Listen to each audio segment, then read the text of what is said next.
човек и полиция, обаче да извика, ако се напаше.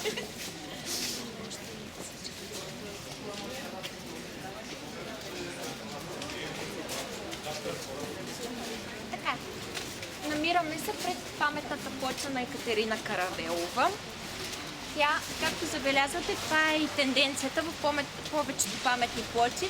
Не пише с какво се е занимавала, само се споменава нейното име, което разчита се на знанието на обществото общо взето. Като повечето, около 70% от паметните плочи, които са посветени на жените, се присъства само името на жените, а в останалите плочи, в останалите проценти от плочите, те са почетени съвместно със своите бащи, братя, синове, съпрузи. Някакви въпроси да имате?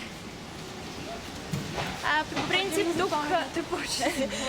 тук предимно само няколко думи спрях да ви кажа относно паметните плочи, като ще кажа, че в София 74% от паметните плочи, посветени на жени, са почетени на творческата интелигенция, така да го нарека, което се дължи до голяма степен на голямата популярност на изкуствата, на литературата, на театъра, на изобразителното изкуство и предимно контакта с публиката.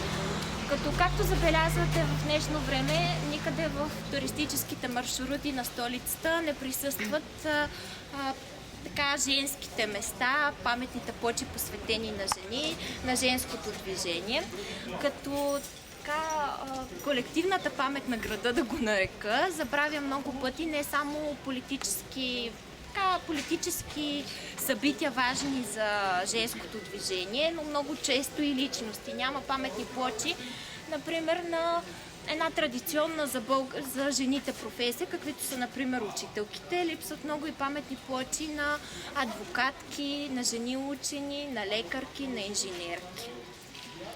Така, това е. Някакви въпроси, ако имате. Ако не, се отправяме към паметната плоча на... Къде е живяла всъщност точно Каравелова? Честно да си призная, не знам по кой етаж. Тук е живяла до смъртта си през 1947, след това с почести и позволението на вожда Галина Георги Димитров е погребана там. Къщата сега има ли наследници на